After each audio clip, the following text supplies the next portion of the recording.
تو مجاہدین اسلام بڑے اطمینان سے اپنے مرکز مدینہ طیبہ کی طرف روانہ ہوئے۔ جب اس لشکر کے قریب پہنچنے کی اطلاع مدینہ پہنچی تو ان مجاہدین کی پیشوائی کے لیے حضور نبی کریم صلی اللہ علیہ وآلہ وسلم اپنے صحابہ کے ہمراہ مدینہ طیبہ سے خود باہر تشریف لائے۔ مسلمان بچے بھی کثیر تعداد میں ساتھ ہو گئے۔ وہ گیت گا رہے تھے اور آگے آگے دوڑتے جا رہے تھے۔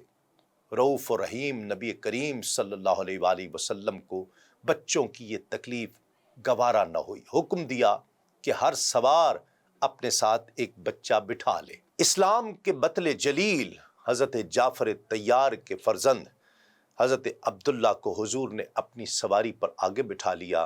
جب وہ لشکر سامنے آیا تو لوگوں نے خصوصاً بچوں نے مٹھیاں بھر بھر کر ان پر مٹی پھینکنی شروع کر دی اور اس جگر گداز طعنے سے ان کا استقبال کیا کہ بھگوڑو، تم راہ خدا میں جہاد کرنے سے بھاگ آئے ہو، اس زندگی سے تو میدان جہاد میں کٹ مرنا تمہارے لیے باعث عزت اور سرفرازی تھا۔ رحمت عالم صلی اللہ علیہ وآلہ وسلم نے یہ جملے سنے تو فوراً ارشاد فرمایا کہ یہ بھاگنے والے نہیں ہیں بلکہ یہ بار بار حملہ کرنے والے ہیں انشاءاللہ تعالی۔ ان میں سے بہت سے لوگ ان کے طعنوں کی تاب نہ لا کر خانہ نشین ہو گئے اور اپنے دروازے تک بند کر لیے۔ اگر کوئی ان کے دروازے کو کھٹکھٹاتا تو دروازہ نہ کھولتے۔ انہیں یہ اندیشہ ہوتا کہ کہیں کوئی پرجوش نوجوان ان کو متون کرنے کے لیے آ نہ جائے۔ بعض حضرات تو ان طعنوں کے ڈر سے نماز کے لیے بھی مسجد نبوی میں حاضر نہ ہو سکتے اور گھر میں ہی نمازیں ادا کر لیتے۔ بندہ نواز آقا کریم صلی اللہ علیہ وآلہ وسلم اپنے جانثاروں کی دلجوئی اور ان کو اس مخمصے سے نکالنے کے لیے خاص آدمی بھیج کر اپنے پاس بلاتے اور انہیں تسلی دینے کے لیے فرمایا کرتے کہ تم بھگوڑے نہیں ہو بلکہ تم پلٹ پلٹ کر دشمن پر حملہ کرنے والے ہو۔ ناظرین کرام، ایک مختصر سا وقفہ لیں گے، وقفے کے بعد یہ ذکر جاری رہے گا۔